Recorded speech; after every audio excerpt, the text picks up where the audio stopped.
Everyone feeling good? Feeling good? Feeling great. All right. I am rolling audio. Are we rolling? We're rolling. Nice. All right, let's get our little intro going. Do that thing. Yeah.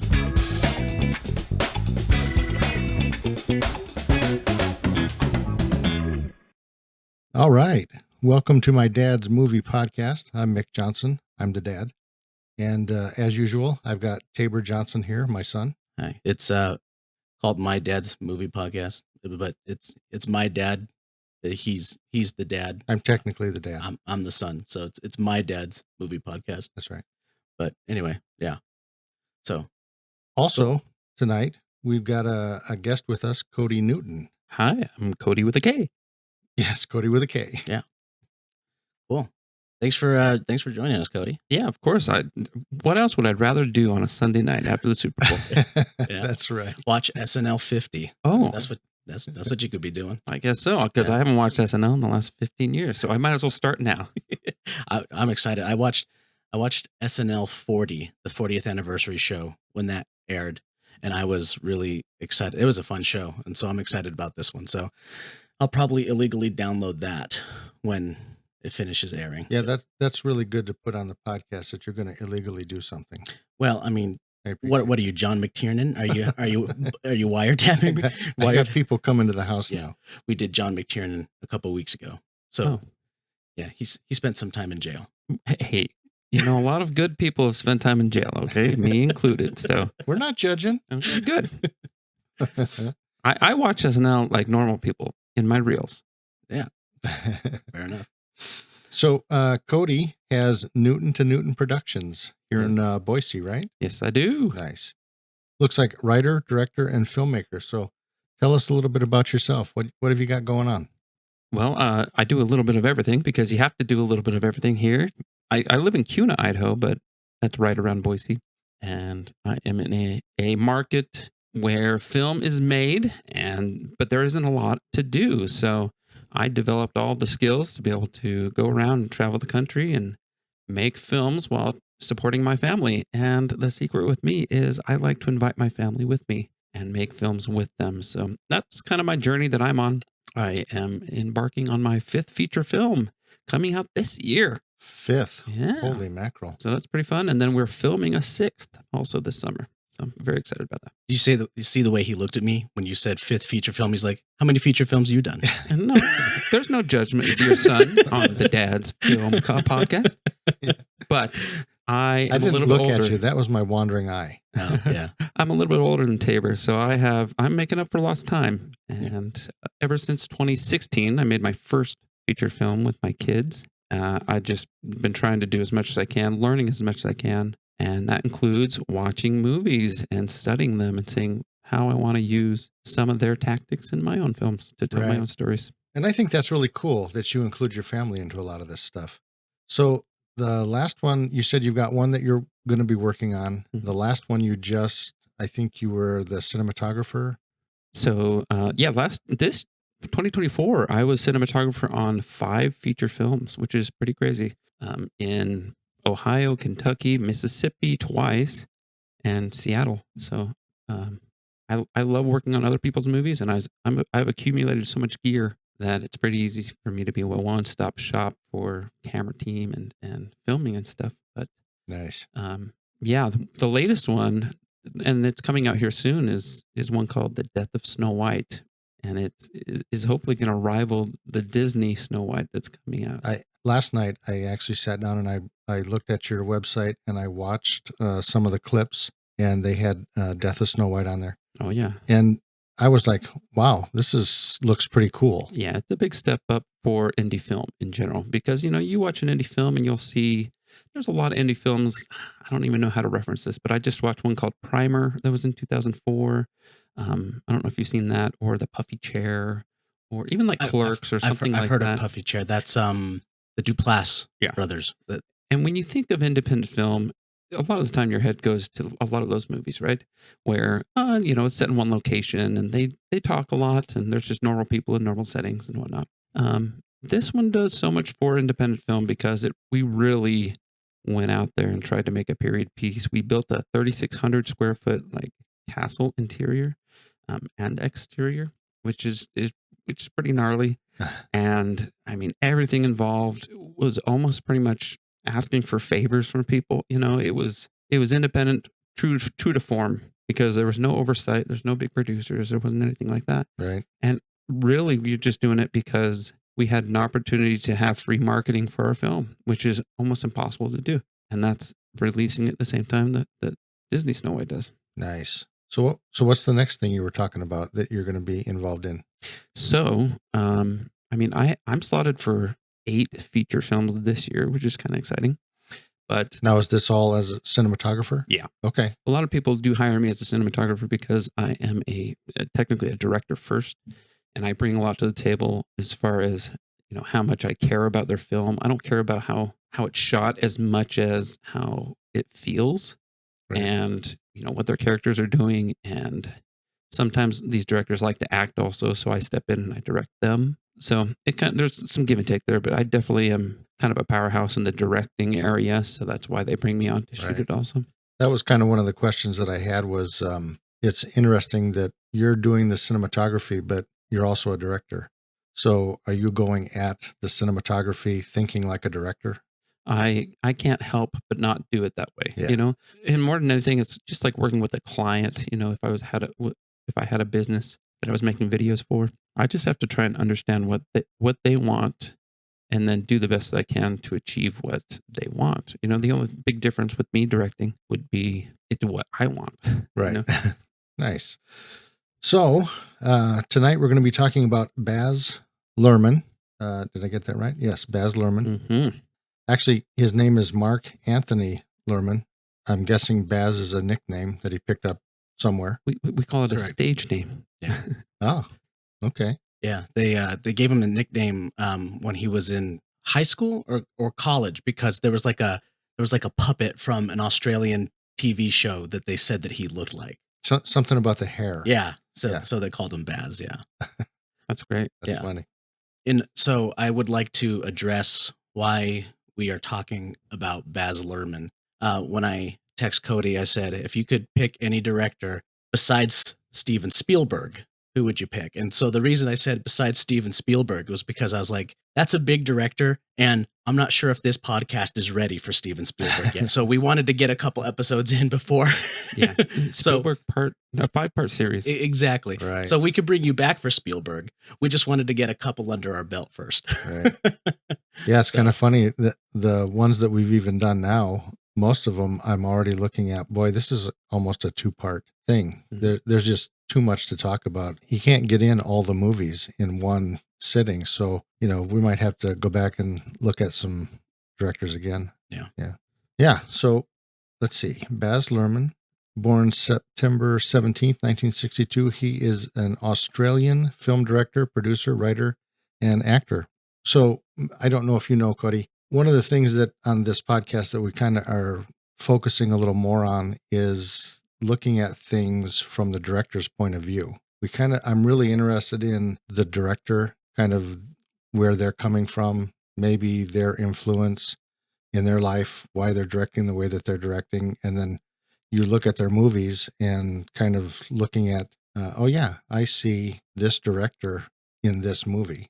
You know what I mean? Oh yeah, that makes sense. So I like that way of looking at things because Baz Luhrmann does some things like that in some of his movies, where he looks at the artist, but how they made their things, and not right, just what they made. right.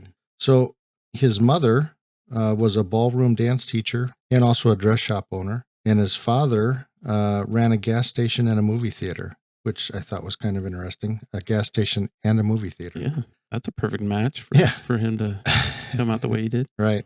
So he actually, as a youth, did a lot of ballroom dancing, and he said that ballroom dancing actually influenced a lot of the way that he kind of looks at the way he wants to do movies. Oh yeah. Yeah. Honestly, that makes sense, and I'm learning a lot here because I didn't come in learned about Baz Luhrmann. Oh. I mean, I think I responded to him a lot because I also am a dancer, and there's a lot of dancing in his movies. There's Oh, yeah. musicals, there's all kinds of things, but I I grew up in the retro swing era of the 90s. And once I touched the swing, I started doing aerials. I started to learn like salsa and things like that. And Oh, it's actually how I met my wife. We went salsa dancing. And as we say, it was love at first dance. nice. So Moulin Rouge was actually our first movie we watched together. And Really? she liked it. So Oh, nice. I knew I would love her forever. Nice. Graduated 1985 from the National Institute of Dramatic Art. And like I had said, influences on him, he had talked about Italian grand opera as a major influence, and some other theatrical styles such as Bollywood films made a big impression on him. Oh, Bollywood. I saw a lot of that when I watched Moulin Rouge. Mhm. Yes. Saw a lot of that. So, I mean, that absolutely makes sense. I honestly don't think Americans have seen enough Bollywood. It's a little hard pill for some to take, but Yeah. I love Bollywood. Really? It's one of my favorites. I don't think I've seen a Forms of single Bollywood film in my entire life. And Goodness. I think I've talked about this before. You're a horror fan, aren't you? Yeah. Yeah. Yeah, I am. But I'm kind of a xenophobic moviegoer. I don't watch a lot of foreign films. Someone has to sit me down and force me to watch a foreign film. And when I do, I'm like, man, that was good. Mhm. And so I don't know why I always have resistance to it. But like if you sit me down and make me watch a Bollywood film, I'll walk away going, man, that was good. But you'll never see me do it, on my own volition. So. Yeah. And I guess in Australia, you'd be open to more of the arts. Well, your dad has a theater, and your mom is in the arts, and a things gas like that. station. And a gas station. Yeah. That's Right, right. That's right. all Indian. You've always got a full tank of gas, Yeah. and someplace to watch a movie. Yeah, absolutely. But if you think about it, him being an outsider looking into America, that is all foreign to him. So Bollywood wouldn't be any different to him. Yeah. Whereas America Tabor looking here, out. Yeah, it's oh, different. I only watch American stuff. Oh no. Yeah. Well, I guess you watch English stuff also. Yeah. There's Brits like Christopher Nolan. I don't watch as much Nolan as Nicholas does. Oh yeah. Well, you've seen them all, right? All of Nolan's stuff? Yeah. I don't think so. Oh wow. Look No. at you. What was the last foreign film that you were like, wow, that was really good? I should have. Actually, we just watched a foreign film. We just watched Godzilla -1. Oh yeah, well that one is just amazing. I mean, it's Yeah. Jaws. Yeah. It's Jaws in It's- Japan. It's Japanese Jaws. Yeah, it was a lot of fun. Yeah, it was pretty cool. So we want to talk Elvis first, or we want to talk Moulin Rouge first?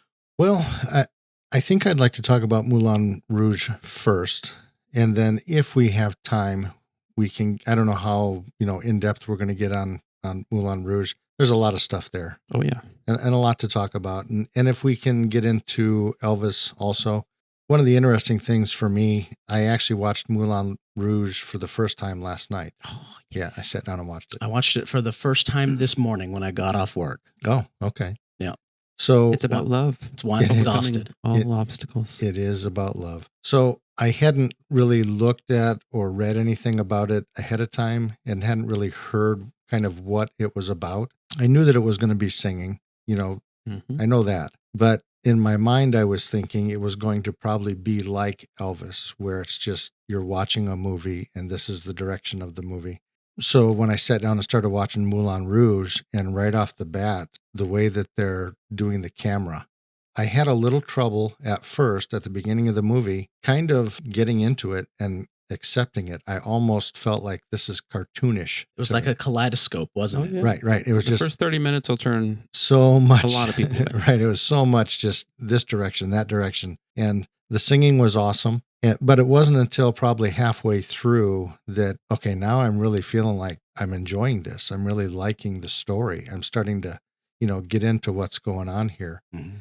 And in fact, at the end of the movie, I actually got a little choked up about what was happening and got emotional about the whole thing. So I mean, Well, maybe you believe in true love. and that's, isn't that what a good movie does for you, is it takes you through all these different Yeah. emotions and takes you on the journey with it. You know what it feels like to me? It feels like Technicolor Tim Burton.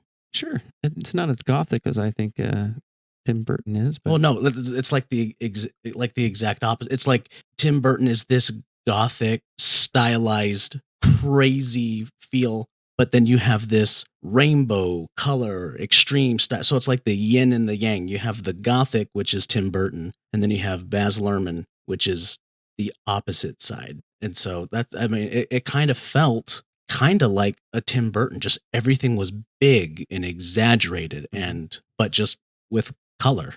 Well, one of the first things I noticed, there's a lot of filmmakers who kind of where their background lies. For example, Robert Eggers, that he is very atmospheric, right? He's very interested in just creating that right vibe. And that's his whole movie. Hey, you know what? We're going to live at a lighthouse for an hour and a half and that's what it's just going to be. Lightly toasted spooky. Yeah. So he's a historian, and that's what he does, right? And in this one, I could tell that, Baz Luhrmann is not a cinematographer. He is not looking for the exact shot at the right time and doing things like that. It all came out in the edit because in that first 30 minutes, like there's all kinds of crazy stuff going on. And it just doesn't make any sense they would use this shot at that time and stuff like that. But it worked. And honestly, I wish that people would watch this movie and they would just write down their feelings. And, 30 minutes in, you're going, WTF.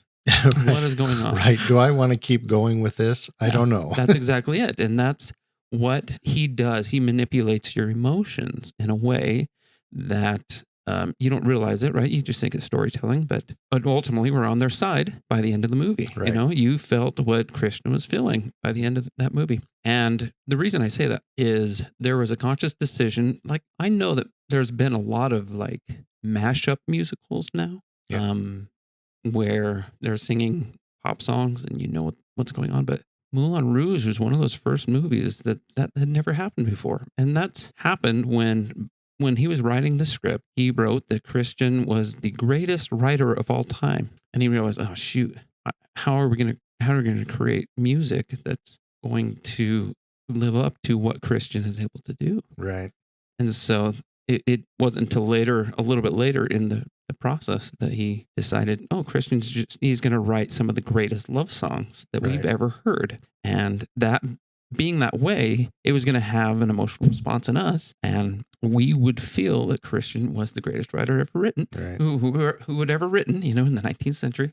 And that was one of the really cool things that I found in the movie that really kind of pulled me in was I wasn't expecting all of these kind of modern songs that were going to be put into this and stuff. And they're good songs. And it's like, wow, this is really cool. They're some of the greatest love songs ever written. That's right. Except for one song in there, and that is Come What May. Oh, okay. So Come What May is an original song that was not nominated for an Oscar. Oh, that was an original? Mm-hmm. I've heard that is the song that Christian, wrote for Satine and lives forever in this movie. See, I've heard people sing that song all the time. And I had so you knew that song. So when I heard it, I just thought it was another cover. I had no idea. It was another love song. No, yeah, that was, and that's what I love about the song. That's cool. That is an original to Moulin Rouge. Nice. So after watching Moulin Rouge, I didn't really know a whole lot about Baz Luhrmann. And I mean, it says his projects span film, television, opera, theater, music, recording industries. So the guy's just kind of involved in everything. Oh, yeah. He's just working on all avenues of stuff. So then after watching Moulin Rouge, and I've seen Elvis before and loved it, I'm thinking, but I didn't know who directed Elvis when I watched it. You were just watching Elvis. Yeah, I didn't really think about who's the director in this. I'm just watching the show. And now it's like I watch Moulin Rouge and I'm thinking, gosh, I'd kind of like to look at some other stuff that he's done. You should. Some are very similar. I mean, Romeo and Juliet it was right before Moulin Rouge, and that was the Leonardo DiCaprio one. And it definitely has its own flavor and taste and artistry to it. But Strictly Ballroom is my other one that is one of my favorites of him. Okay, yeah. That was his first one, right? Mm-hmm. And I mean, if he grew up in ballroom, he spoke a truth, kind of like Whiplash and Damien Giselle. Right. Yeah. Yeah. In fact, it says Luhrmann was a ballroom dancer as a child, and his mother taught ballroom dancing, which was the inspiration for the movie Strictly Ballroom. That's exactly it. Nice. I mean, and that's something we should be doing as filmmakers. Honestly, we need to take something we really know and tell its truth in an interesting way. You gonna flock to theaters to see The Tortilla Man? What is The Tortilla Man? I'm not familiar. Is it an American film? It should be. Tortilla, man. Yeah, no. That's because that's what you know. Yeah, that'll Do be listeners know that you have a history in tortillas? They do. Yeah, Okay. we've talked about it. You know what's really funny is I was watching Breaking Bad for the first time, and there's a scene in the last season where they're looking for a new place to cook meth, and one of the places is in a tortilla factory. Oh man! And did it get you thinking? Well, it did. I was just like, I'm wasting my time. Yeah. But they showed the machine that was cooking the tortilla factory. And I was like, that is exactly like spec for spec. That's exactly tortilla right. oven. It looks exactly like it does in our facility. It's perfect. Well, I mean, if you look at Clerks, I mean, Yeah. Kevin Smith working, so you might as well.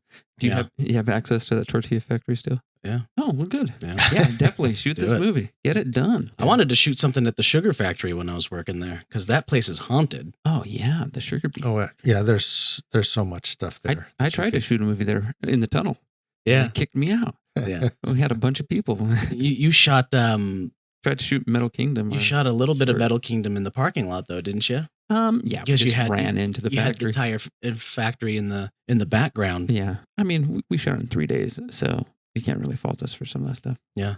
So the interesting thing about all of this stuff, I write things that definitely come from my childhood and just because I see so many movies now. There's a lot of writers, like especially young writers, they write stories about movies that they've seen and things like that. And I want to write stories about experiences that I've had that kind of speak my truth. So, Right.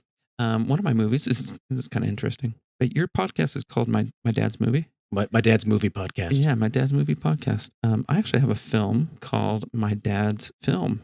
It's a concept that I want to make, but it's actually set in India.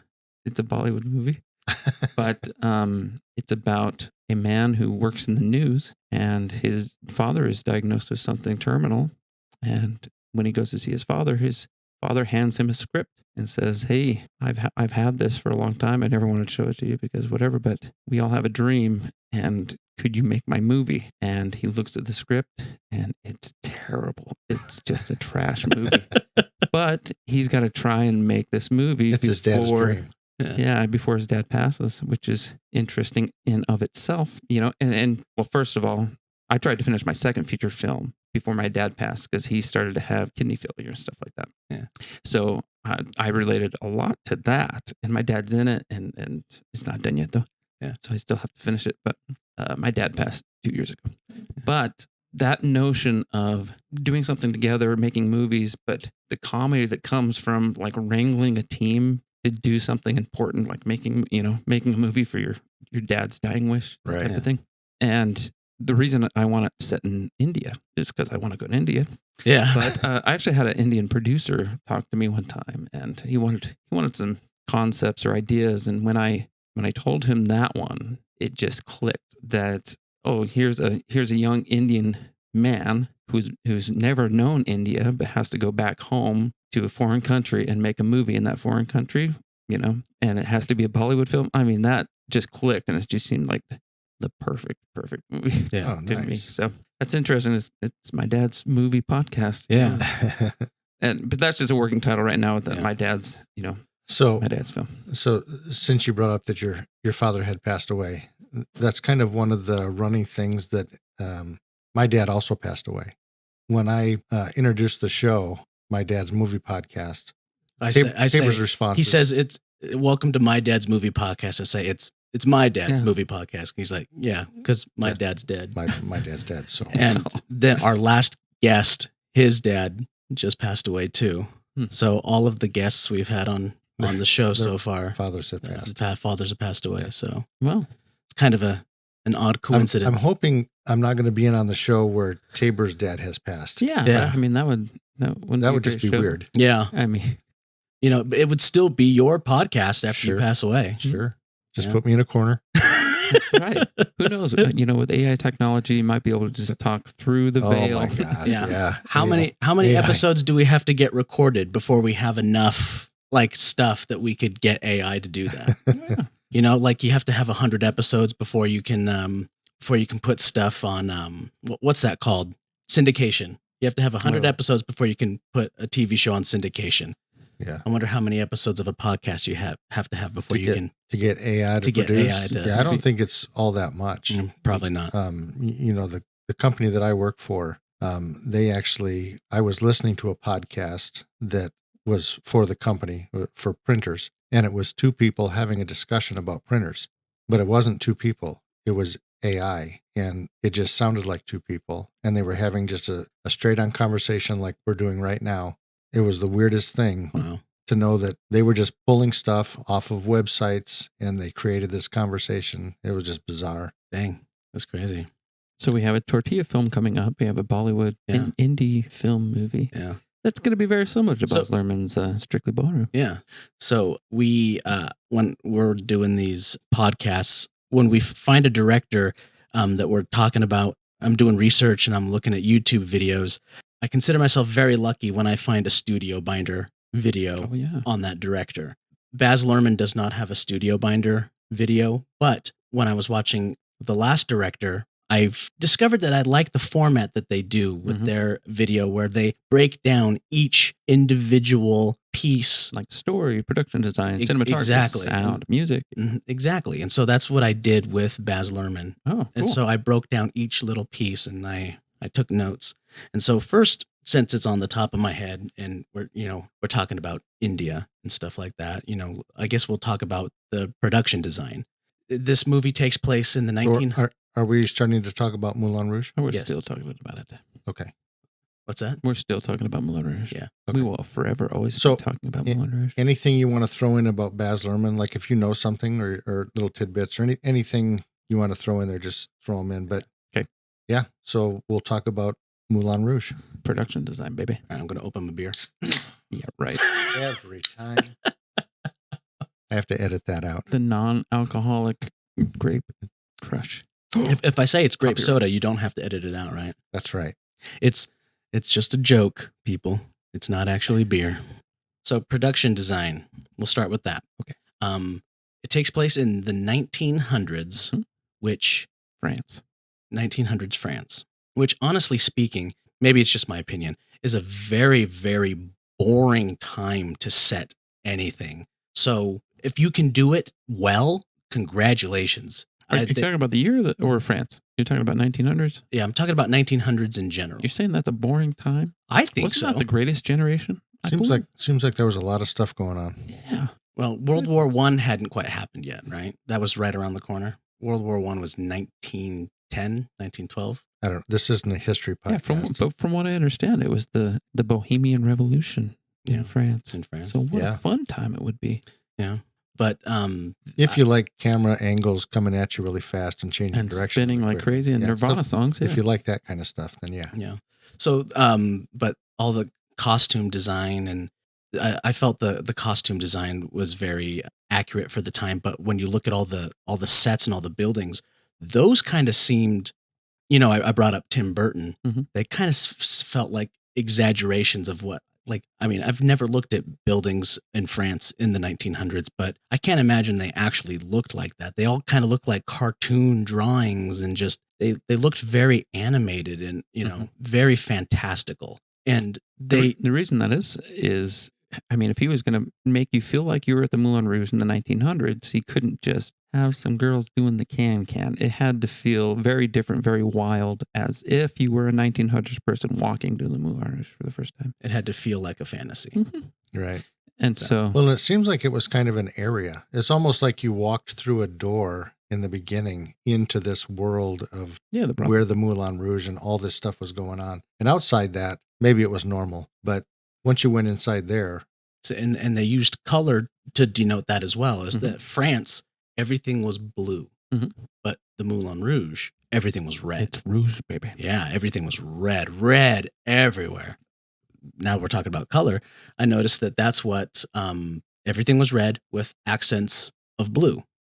And everything was really, really saturated. There was one scene towards the end of the movie where everything was desaturated, but the red wasn't. The red was still there. There was always red in all the scenes. So there's sometimes when it's desaturated, that's when she is sick. Yeah. And but the blood is red. saturated. Yeah, saturated red. Yeah. I think ultimately, I think I was saying before, he's not a cinematographer, but I do think that he has a lot of production design, like art, Mhm. type of things like that. When Nicole Kidman got married, she asked him to plan her wedding. So that just gives you an idea of Oh, really? who he is as a person, and Ah. that's Well, what comes also, out in the production design for sure. isn't his wife is a production designer too, isn't she? Wait, who? Baz Luhrmann. Baz Lurhmann I is believe- gay. I don't think I so. believe is homosexual. Let me pull him. Well, he could also be married. When I looked it up, it said he's married to Catherine Martin, a production designer. Really? Unless that's changed now, I don't know. And they have 2 children. This is, I have listened to special features like crazy. I am very surprised on what's going on here. Yeah. So I don't know. Well, there maybe, we go. But maybe he is. Who knows? We will, I don't know. We will have to come back with part 2. Right. Goodness gracious. Further investigation Right. is pending. Yeah. Yeah. I guess if you're married to a production designer, you're going to have great production. You know what? Now I'm curious. Let's see if she was the production designer for Moulin Rouge. It's very possible. Why would you would you cheat on your wife with another production designer? How do you manage that? She was the production designer for Moulin. She was the costume designer and the production designer, as well as an associate producer. Holy cow. Yeah. She was also the production designer and the costume designer for Strictly Ballroom. Oh, really? There you Yeah. Huh. go. Early stuff. There you go. You think that's where they met? They probably met before that. Oh. Because they had to make the movie. But I don't know. Yeah. I'm sure he saw some of her work. Yeah. And was like, oh, I have to work with her. Yeah. All right. Well, wow. You guys. Did I tell you my idea? I don't know if I'm going to be able to pull it off, but I wanted to do a found footage horror musical. That's like Paranormal Activity, but it's a musical. Okay. I will help you do that. The What? found footage thing. The found footage horror musical. Blair Witch Project meets Sweeney Todd. Something like that, yeah. That'd actually be kind of cool. Yeah. I am a complete sucker for a musical, so if you can create I am music too, and yeah. I attach to it, I love love it. Yeah.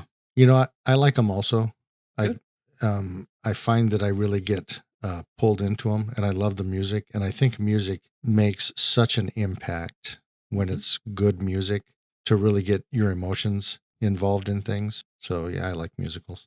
Well, great. You must have just loved Moulin Rouge then. Yeah. At the end, I did. Well, good. In the beginning, I didn't.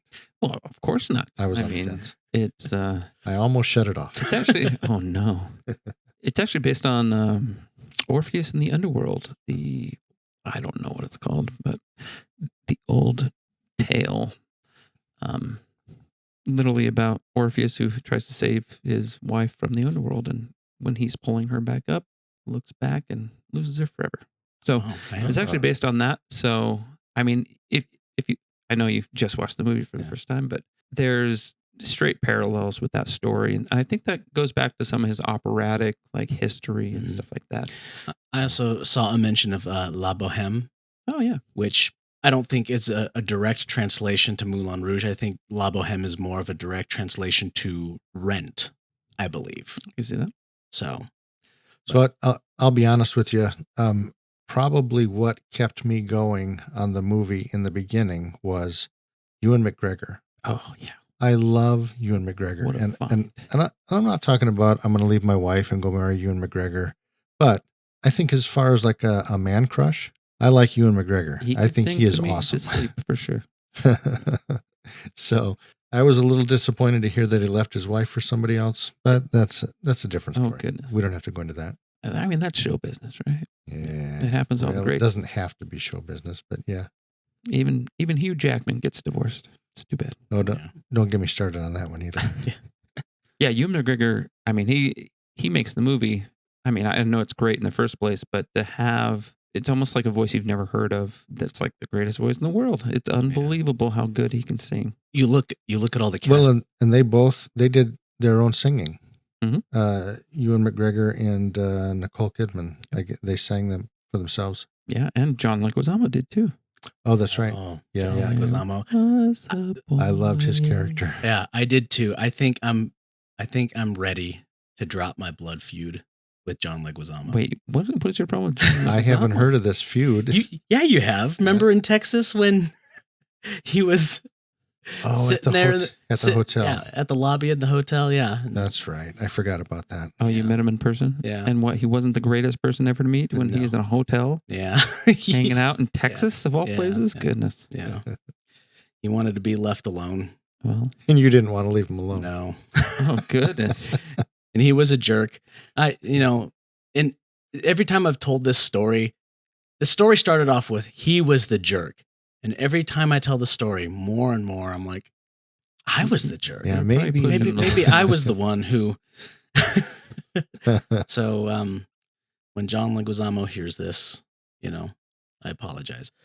Sorry, John. Yeah. And I also liked him in The Menu. So just. Oh, I just watched The Menu a week ago. Oh goodness. I rewatched it. Yeah, that's a good one. He does a good job. He got a lot of flack for the Super Mario Brothers movie, but everything else he's done is pretty solid. Yeah, I mean, he's in John Wick. He's in Spawn. Yeah. Oh, he's unrecognizable in Spawn. Good grief. But yeah, this is my favorite role he's done. Yeah, he did. Toulouse. He was great. Le Traitement fa. I liked him so much. So John Leguizamo to play Toulouse-Lautrec, he was on his knees and I don't know how they cut out the rest of his legs, but I mean, some sort of special effect. Gump, yeah. So it's just VFX. But he did everything down on his knees and stuff. And then evidently after they were done, he had to have some physical therapy. Oh, I bet he did. It was a little rough. Yeah. Oh man. I mean, take after take after take on your knees like that. I mean, that's hard for any Puerto Rican.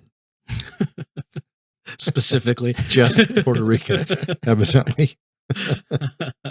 So let's talk about the music for a little bit. Oh, yeah. To me, there was only one song, and I wouldn't say one song. I'd say there's one bit of a song that just did not work for me. I know which one it is. Do you? Yeah. Which one was it? Like a Virgin. Oh, no, so that weirded me out. Okay, maybe there was two then. Okay, so that weirded me out. And so it is now first place for uncomfortable Like a Virgin discussions in movies. It bumped Reservoir Dogs down to second place. Okay. But even though it made me uncomfortable, it still worked. Yeah. The one that did not work for me was I Was Made for Loving You by Kiss. Oh. For some reason that just When they were doing one lyric though. Yeah. When they were doing that little medley, everything else fit. But for some reason that one just didn't work for me. Really? Yeah. Some of these listen to it and it's not there. You're going to be like, where was it? Where did it go? Yeah. So a lot of these, like what you're talking about right there, they were kind of just a mash of stuff. Mm-hmm. Like there was just like a couple of lines or a line from a song, but then they blended it into another Yeah, exactly. Yeah. thing. Yeah, because I don't even remember it. So this is the Elephant Love medley, and this is the into the second act part. I mean, this is the end of the first act where technically Christian and Satine fall in love. Mm-hmm. So, I mean, that's where you have all of the greatest love songs kind of mashed into one song and where they sing them together. I mean, they first start singing them fightingly, which is very interesting, but then they both agree at the end of it singing Dolly Parton's I Will Always Love You. Yeah. And then ending with Elton John's, the lyric, how wonderful life is now that you're in the world. I like the Elton John stuff. Yeah. And then crane in to Toulouse with the little tears streaming down his face. It was perfect. That was so perfect. So, yeah. Now, I mean, have you ever seen anything like Moulin Rouge before? I can, the closest thing to Moulin Rouge that I can say that I've seen is going to be the exact opposite of Moulin Rouge, and it would be Repo the Genetic Opera. Oh, I've seen Repo the Genetic Opera. Like it's almost like it's antithesis. Well, it's like if it was just the 30 minutes, the beginning of the 30 minutes, and it just kept going like that. That's Repo. Yeah, it's a strange. Yeah, Repo's a very strange movie. I think I think the reason it is at the top of my list as my favorite movie ever, because I do like, action movies and superhero movies and things Repo like the that. Genetic Opera? No, not Repo the Genetic Opera. Those didn't really stick with me like Moulin Rouge songs did for some reason. But it's because I've never seen anything like it before, and I've never seen anything like it afterwards. I mean, I like La La Land. I like musicals and things like that. I love Bollywood movies, and I see them, regularly. But this was the one that it spoke my ideas of love. And when I say, when people say, oh, well, what's your favorite movie? When I say the Lord of the Rings trilogy, it's like, well, technically that is 3 different films, but they all speak the same language. Okay, if I say, oh, The Dark Knight is my favorite movie, well, you're gonna see that movie again and again. I mean, people are already copying it. It's not its own thing technically. Yeah, it was a good execution of a movie, but it's another superhero movie. Yeah, you have a point there. Moulin Rouge is kind of, you can't copy it. Right. And that's exactly it. It is you can't replicate complete that. performance piece about art, beauty, truth, and love. And that's where I just can't get over it. I can't get over the fact that it made me feel how I wanted to feel about love. And Ewan McGregor, baby. Yeah, he was great. I liked him in that. Yep. Another great casting choice was the guy that played the Duke. Oh yeah, he was creepy. Yeah, what have we seen him in other stuff? So Because he looked familiar. Mission Impossible 2, the long-haired Tom Cruise Mission Impossible. Yes, he is also Elvis's dad. Yeah. Oh, he is. Mm-hmm. Okay, that's probably why I recognized him then. I believe he's an Australian actor. Yes. So he does something that a lot of directors do, where they have like a repertory group of players and they bring back a lot of the same people and use them again. Like he used John Leguizamo again after he used him in Romeo and Juliet. Mm-hmm. That's right. And he used Richard Roxburgh as the Duke, used him again later in Elvis. Okay. You know why a lot of directors do that? I mean, we think, oh yeah, they're a good actor, they were really good, I just want to see them. A lot of the times, directors don't want to deal with different personalities. Yeah. And how to work with different actors, because what works. Oh my goodness, some people are just divas. But what works? Oh yeah, that's exactly it. You know what works. Yep. You already have a shorthand with the people. You can communicate with them easily. Yep. And sometimes, like I've seen, directors where they work with a guy over and over and over, and then one movie they don't work with a guy, and then the next movie he's back. Just for some reason that role wasn't right for that person. Yep. And then you have people like Scorsese who worked with De Niro over and over and over. And then there's a line, and then it's DiCaprio over and over and over. For some reason, there's like a dividing line where he stopped using De Niro and started using DiCaprio. Yeah. And so, and then he's used both of them. Yeah. So he's got his reasons for why he uses. And then there's directors who never use the same people twice. Mm-hmm. How do you feel about reusing actors? Granted, we have a small pool, so we kind of have to reuse. Yeah, my pool's getting bigger. Just because I'm going across the country working with all kinds of people who are very excited about making films. Shout out to Barry. Oh, Barry's the best. Barry in Oklahoma. And I'm actually going to be using him for plenty of things this year. It'd be fun. We should call Barry. We should get him on the podcast one of these days. He's got a cool Corvette. He'll drive up here. He'll drive all. He's got the time. He's got the money. He will drive all the way up here to be on the podcast. He could also call. Oh well, no. Why would Barry waste the time to call? He'll drive up here. He actually should be up here filming with us. So I'll let you know when he's here. Yeah. But I was saying, yeah, our pool is getting bigger. The biggest thing is kind of like when Quentin Tarantino worked with Uma Thurman in Pulp Fiction, and they started to have a discussion about Kill Bill. And just the creative juices started going like crazy. And that's what happens with me, where I see, oh yeah, okay, this person's playing someone like Barry, for example. Oh, he's playing crazy uncle in a B horror film. Okay, that's fine. He's doing as much as he can with it. But when I start to imagine some things that he could do or what he could play in, because I started to develop a movie where it's like a Hallmark movie meets an action movie called Hitman for the Holidays. I was like, I would love to see Barry play a hitman in a small town who has to kind of defend an old love. You see what he's doing right now, but you can visualize I can see I can see him doing also. other things. Yeah. Mhm. And that's Yeah. exactly it. And I think a lot of the time the directors will do that also. Right. Just like John Leguizamo, who could play, I don't know, he played in Romeo and Juliet. He played the whatever. He played Tybalt, I think. Yeah. And then he said, yeah, you should play a short person. Yeah. Can't do that anymore. No, shouldn't do that anymore. The other person that was in it, that at first I wasn't sure who he was, but then it just clicked. Jim Broadbent. Oh, I as love Jim Harold Broadbent. Zidler. He's Yeah. great in it. Hot Fuzz. Yeah. I thought, why is he so recognizable to me? Yeah. Oh. And you know who else was in it that it's a blink and you miss it role. Was Rooney from Ferris Bueller. He was there? No, I'm just kidding. He just passed through real quick. Yeah. No, I'm just messing with He you. didn't have his pants on. Yeah. Yeah, he was in the Tango. Yeah.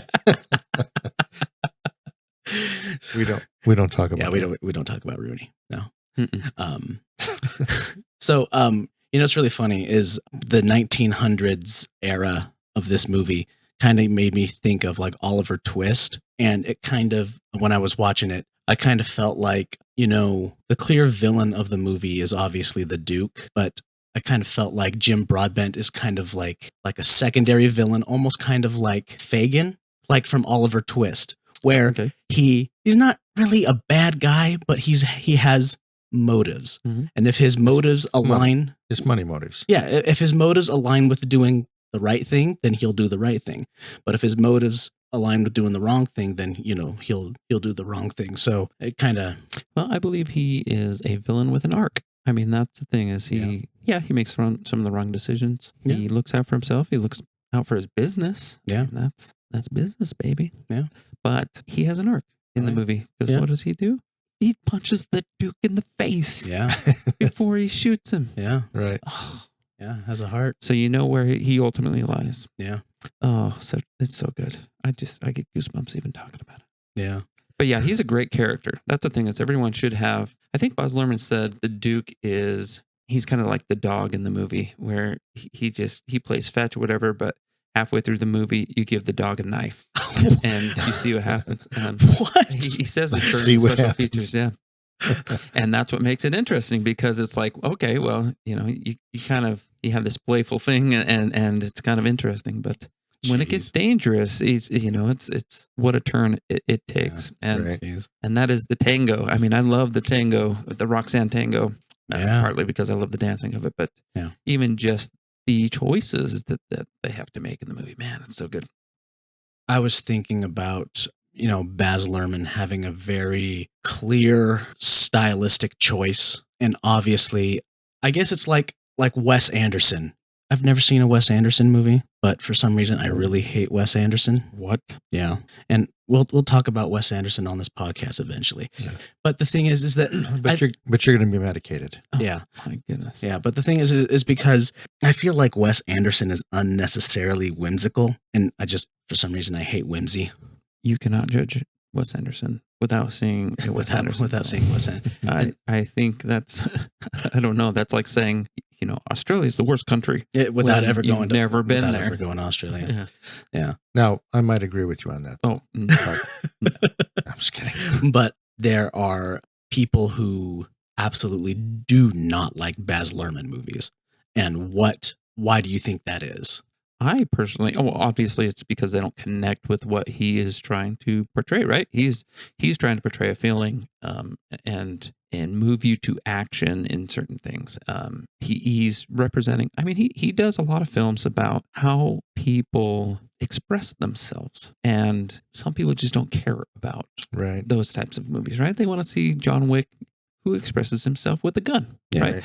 Which is, they don't see that, but Baz Luhrmann is driving emotion. Yeah. And some people, they just want to see people fight. And Yeah. And it is very artistic, right? Especially Moulin Rouge. I mean, it's a different pill to swallow. But if you go through all of his movies, you will see, like Strictly Ballroom, he expresses himself with dance. That's the main character. In Romeo and Juliet, they express themselves through the Shakespearean dialogue that they have. In this one, it's through writing. With Elvis, it's singing. Yeah. And so he has that theme through everything, kind of like Spielberg has his themes. kids from lost homes or from broken homes and whatnot. But I think ultimately it just doesn't speak to what entertains them. I think that is the problem. I don't think anybody's going to stop on a discourse about love in their reels. They want to see football, or they want to see, something silly, or I guess girls working out. I think that is most of the reels that are everywhere now. Yeah. And it's just like, goodness gracious. A couple of trivia things about the movie. Okay. Nicole Kidman, they had to halt production for 2 weeks because evidently she fractured 2 ribs and injured her knee while rehearsing a dance. Was it the trapeze? All it said was she was rehearsing a dance routine. Oh, wow. So I'm not sure what part. I also read that she broke another rib trying to get a corset on. The corset. Trying to get her waist down to an 18-inch Oh my waist. And for reference, I have an 18-inch bicep. Holy goodness. So that's how big she was trying to Do you get. have a corset on your bicep? No, Okay. I don't. What else we got? Not to bring back parents passing away and stuff, but yeah. Thank you. Sorry. Baz Luhrmann's father passed away the first day of filming Moulin Rouge. Oh my gosh. And he said before his father passed away, he told him to focus on the film. And so while Luhrmann was going through the hectic production of making a movie, I guess there were a couple times that he actually thought, I can't keep going with this. It's too much. But his father's words would keep coming back to him. Focus on the film, keep going. Wow. Yeah, that's a hard thing to push through. I mean, but at the same time, when I don't know if he was terminally ill or whatever, if he knew he was going to die, and obviously if his dad was telling him these things, he knew. Right. I mean, you can kind of prepare for it beforehand. And I think his father was very proud of him for what he was doing, especially with him owning that gas station. I think he was, what a thing to have your son grow up to be a household name who, people in their podcast talk about. Right. Yeah. So where do we see, I'm sure we've probably talked about this a little bit, but Baz Luhrmann's directing style, where do we see that in the movie? I mean, we see it all through it, but give me some specific things that if Baz Luhrmann hadn't done Moulin Rouge, we'd have a completely different movie. Yeah. So what was it that he brought to it? Martin Scorsese's Moulin Rouge. Oh my gosh. Robert De Niro as Christian. I might like to see a Quentin Tarantino Moulin Rouge, but there'd be a lot of blood. There'd be a lot of feet. There'd be a lot of red.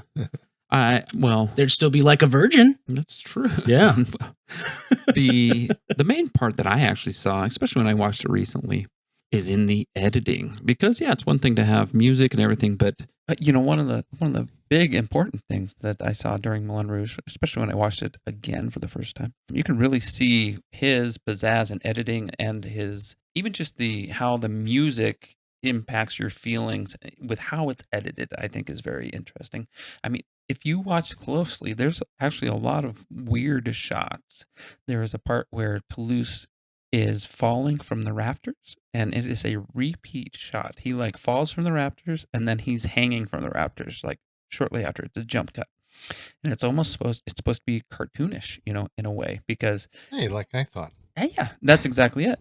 And first, I interpret it as he knows that he has you. He has you, and he's not afraid to show it. Like, he can do some of the dumbest things that you'll see, like a jump cut like that. But at the same time, you're going to be crying within 5 minutes of that part right there. Hmm. So he definitely takes charge of the edit, and you see that in Elvis. You see that in all the other things where it's not a regular afternoon. It's definitely not Killers of the Flower Moon or whatever. It is his own thing, and he likes to make it his own thing, and that's the artistry of who he is as a director. All right. You mentioned cartoony, and another note that I had taken, we could talk about sound design. Oh yeah, is that I noticed a lot of like cartoony sound effects just all over the place. I mean, it was like a Looney Tunes episode with a lot of the sound effects that they were using. Yep, exactly. Yeah, but just be conscious of where that is in the movie, right? if you have some of those crazy things, why would you don't need to be in reality, because it's not really in reality. It's Orpheus in the underworld. He's in the underworld and he's Yeah. experiencing those things. So I think that just adds to how he can make you feel. I mean, he if you don't want to be in the brothel, you don't want to be there, but you fall in love there, and that's the story of Christian, what he does. So. Is the heightened reality, is everything all crazy and just out of control? Is it because that's how Christian is remembering it as he's typing it up on his typewriter? Do you think that maybe it wasn't that crazy, that it was more subdued and more real life, but just living that, it's just kind of how he remembers it? Well, how much absinthe did Christian take? That's the big question. That's a very good point. Because, I mean, that stuff will make you see the green fairies. Yeah. Did you know the Green Fairy was, the voice of the Green Fairy was Ozzy Osbourne? What? Really? Yeah. No, it wasn't. I saw that in the IMDb. You I was liar. like, wait, what? That's a liar. Yeah. The actress who played the Green Fairy. That is Kylie Montague? Yes. Like and then the voice was Ozzy Osbourne. that? Maybe he owed him a favor. Maybe. It's pretty weird. Also, the guy that plays the bodyguard or the hitman for the Duke, he has the most recognizable face I've ever seen. He's probably been in nothing. I've looked at his IMDb. I've never seen anything that he's been in. I have no idea why I've seen him before. So it's really weird. He looks like a cartoon. Yeah. Very true. Yeah, I think what you're talking about is selective perception, like how you're going to tell your story and who you're going to tell it through. Was it directly related with how he was feeling at that time or how he remembered it? I think I do think it is how he experienced it, and that's why it is supposed to be so crazy and whatnot. And that's why it slows down when he falls in love, because those are, even if you know anything as a writer, you have those moments with your characters. Even if things do slow down when you're going through the fast stuff. You're going through the fast stuff, and he is true. That's how he expresses himself, is writing. Yeah. Christian is a writer. At a crazy time in a crazy place. Yeah. I mean, it was pretty much all about those experiences. Yeah. Everybody that was there, the poets and the writers and the painters and the artists and all these people, they're all kind of converging into this area for this. It's not a Renaissance. What was the Bohemian Revolution? Yeah. For this idea of love and freedom and these types of things. So I guess it's like the early 1900s version of the 1960s hippie counterculture. Every time has a counterculture. Yeah. Like we even have a counterculture now. Yeah. So, yeah, I mean, and then it speaks some of that relatability to us when we see, I mean, how many of us have a dad who says, well, you're going to go and make a fool of yourself, wherever you go. And that happened in the 1900s also. Yeah. So you've talked to my dad. You'll never have a podcast that's successful. Yeah. Well, my dad didn't even know what a podcast was at first. So I really doubt that his dad knew what a podcast was. It was funny when I started talking about let's do a podcast. Tabor said, "Well, how many have you listened to? What have you listened to?" I've never heard a podcast. I have no idea what they're supposed to be like, or how they're supposed to be run, or how they're supposed to sound. Exactly. Yeah. Well, you guys are doing a good job. Let's do it. Yeah. A wardrobe department employed 80 people to create 300 costumes. I believe it. That's my. And they're all customized, unique, great costumes. I mean, it's pretty fun. Fun place to be, for sure. That would be an insane, gosh. Plus, they're putting on a play in the middle of the movie. So it's a movie within a movie. So it's even more costumes. That's right. Gosh, you look Hollywood play. You look at the chaos of the sets that we're on. Oh, well. Yeah. And you're just like, man, look at all these people running around. And it's nothing compared to what goes on these bigger budget sets. It's just absolutely crazy. Or the lower budget sets are almost like we're robbing something. It's like a heist, right? We're trying to get away with what we can in 12 hours. Yeah, exactly. These ones, I mean, they built that elephant in the middle of the Moulin Rouge. Right. And he said it was a very sad day when they had to take that down, because it was like, man, it seems like it should stay up and just live in infamy forever. But it was a huge, I think it was like a 35-foot elephant that they built that you could actually go up into. That's crazy. And go on the top of. And so the necklace that Nicole Kidman wore, it was real. 1,308 real diamonds and platinum. And estimated worth $1 million. I bet it. Oof. Yeah, he's got some connections like that. Jeez. Didn't it get ripped off of her? I think The Duke rips it yeah, off. I think it did. Yeah. Yeah. Gosh, that had to have been a prop. Well, they Hopefully ripped that off, was a right? fake one that they used. Isn't that kind of funny? Because you'd never know the difference between a prop and a $1 million necklace. Kurt Russell just destroys it. Did you hear the Kurt Russell guitar story? No. So in Hateful Eight, there's a guitar that they're playing in the movie, and it is an antique, like $1 million guitar. And in the scene, he's supposed to take it from the girl and smash it against the wall. So they're supposed to cut, take the guitar, Get the prop swap guitar. it out. They didn't swap it out for the prop. So he takes the guitar and he smashes it and smashes this Oh my billion gosh. dollar guitar against the wall. You can see it in the scene, like Jennifer Jason Leigh's like, whoa, whoa, whoa. Like she's like she breaks character. These are real reactions. Yeah, she breaks character. She freaks out. And like Kurt Russell said that he felt sick to his stomach. Like he was just like, he was going to throw up. He just felt horrible. Right. So like, I would imagine that if you're going to have that $1 million necklace and you're going to rip it off of somebody, you're going to swap that thing out. Right. It's better. I would hope. So was Kurt Russell just so into it? Or did he not know? I don't know. Because goodness gracious. It's a very good question. Well, Yeah. it was in the Hateful Eight now. Maybe the broken guitar is worth even more. Yeah, maybe. That's right. Because now we're talking about it on my dad's podcast. That's right. Yeah. Do we have any final thoughts on? Baz Lurhmann or Moulin Rouge? Any final thoughts on those? Well, I mean, ultimately, I love your guys' feedback. I mean, I know the first 30 minutes is always hard. But ultimately, I mean, what were your takeaways from the movie? So my takeaway, like I said in the beginning, it was a little rough for me, but I think maybe it was rough for me because it wasn't what I was expecting it to be. I was just expecting it to be, I knew it was going to be a musical, but it just seemed so crazy and chaotic. But once I got into the story, it was almost like it got to a point where things kind of settled down and the camera wasn't going everywhere and there wasn't a million things going on. I thought the story was fantastic, and the emotion that it was getting from me was great. It was, I felt happy for some things and I felt sad for some things, and I felt different emotions for different characters at different times. And then towards the end, when, I don't know what it was about when Ewan McGregor comes onto the stage and he's going to throw the money at her because he's so hurt that she's dumped him. And, I can pay for you too, just like other people do, if this is all you're really about.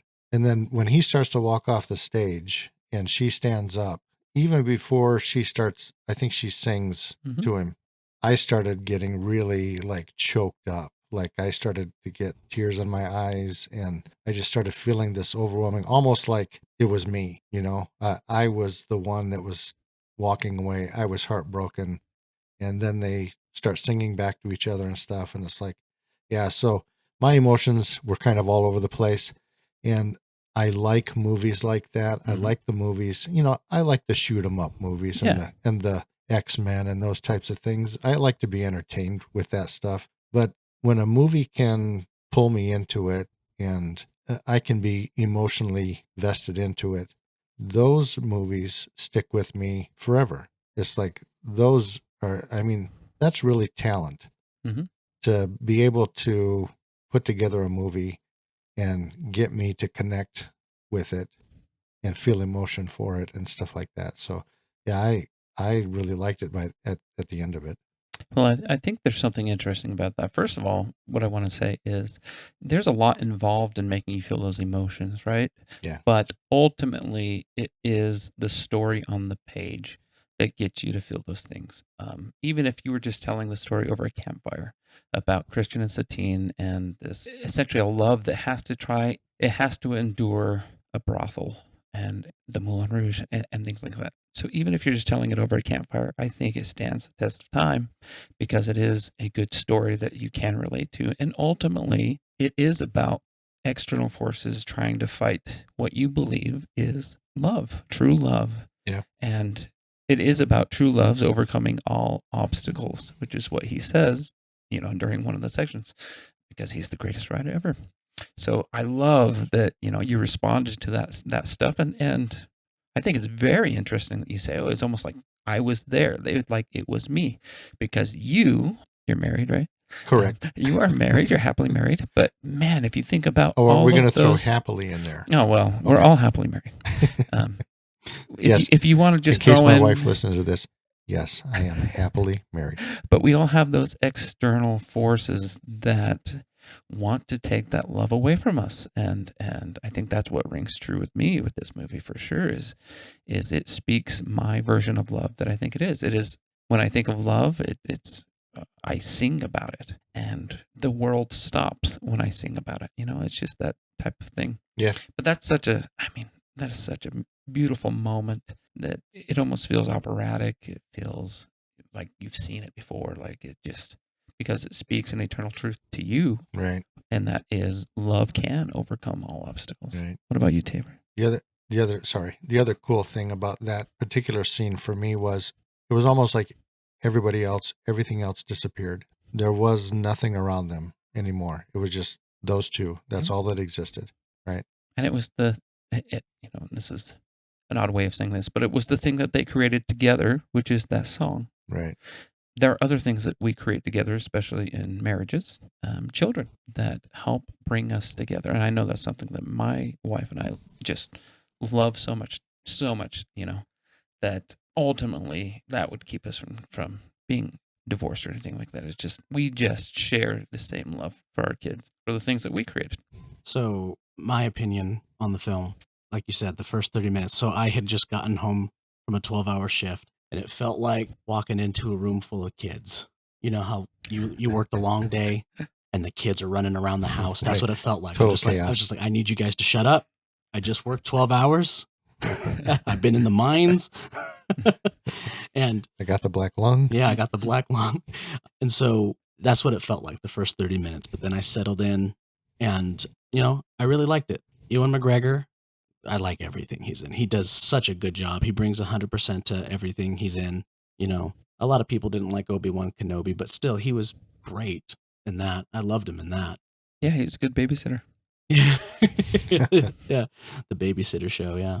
And, the music was enjoyable. It's always nice hearing songs that you recognize. Hearing Nirvana caught me off guard. I was reading the Wikipedia article, and they said that the entire soundtrack is for the MTV generation. And I was like, yeah, that's the best way to sum it up. Mm-hmm. It's a soundtrack for the MTV generation. And I had a lot of fun with it. It was a movie that I had a lot of resistance watching. I'd heard about it a lot. A lot of people talked about it in my inner circles, and finally watched it after all these years. And yeah, I had a good time with it. I liked it a lot. Good. I'm glad you're being honest about your feelings. Yeah. So therapy's helping. Yeah. So on my dad's movie podcast, we I guess we let the guest bring the rating system, because we don't have a good rating system. We got in a fight last time, Nicholas and Alec. We couldn't agree on anything. Oh. So I finally came up with my own rating system. Okay. Oh, did you? I did the letter. Oh, I did letters instead of numbers. So A through Z. So how do you rate films? Is it 1 through 10? Is it 1 through 5? I rate it by Hugh Jackman's and Ryan Reynolds. Okay. So if it's 10 Hugh Jackmans, then that's the best. It's 10 Hugh Jackmans out of okay. 5 Ryan Reynolds. Okay, I like this system also. I may adopt that instead of the alphabet. That's awesome. So you're giving it 10 Hugh Jackmans? Oh, I would give it 100 Hugh Jackmans. Oh my gosh. So 100 being the cap? If Moulin Rouge would be the top movie that it could go. Okay. But yeah. All right. So then I would give it... So we're doing Hugh Jackmans now. Yeah. Okay. I'd give it 79 Hugh Jackmans. Oh, yeah. Out of 100? Yeah. Okay. Yeah. Probably, if I stopped at the first 30 minutes, it wouldn't have been a lot of Hugh Jackmans. But since I made it through it, yeah, I'd go with at least probably 80 to 85 Hugh Jackmans. 85 Hugh Jackmans. Man, that's a good movie. Yeah. I'll tell you that right there. All right. Yeah. Mostly because of how emotional it made me. Oh, good. Nice. And it's okay to feel those emotions. Yeah. Cool. All right. So you already talked about The Death of Snow White. Is there Yeah. anything else you wanted to bring up before we wrap up? Anything you want to plug? Yeah, I don't think I've talked about 259 on here. All right, let's talk about 259. In May, 259, a short, not a short, but a feature film that Tabor worked on 2 years ago is coming out. And it is a dark fantasy, kind of based on a true story, something happening in Portland with a demonic presence in an apartment complex. It's kind of like Harry Potter meets The Conjuring in a way. You know, it's my own version of that. But I really wanted to explore what would happen if a witch, a non-believer, and a Christian all tried to get rid of a demon together. And that's what it is. It is an independent film, but it fights much in a higher class than it really does. It doesn't feel like a $70,000 film. It feels like more like a $5 million film. Nice. So it's a fun little movie, and I'm really excited for it to come out because, in a way, I kind of feel like it's going to, even though my career is going on just fine, I feel like it's going to jumpstart a lot for me, for my son, and for the main three actors, even though one of them is Snow White in The Death of Snow White. Nice. So she's in that one also? Yeah, she plays the non-believer. So you brought her back. You liked working with her, and I've worked with her several times, and yeah. Nice. She's great. But you directed that one. Mm-hmm. Yeah, I wrote and directed and edited and did all those different things with it. Right on. So it really is my vision from like page to screen. Right on. Yeah. So when you say coming out, what does that mean? Like how am I going to see that? Streaming. Do we? We're going to do a Boise premiere. We'll do a Seattle premiere, and so if you want to go to a red carpet event, yeah, you can go to that.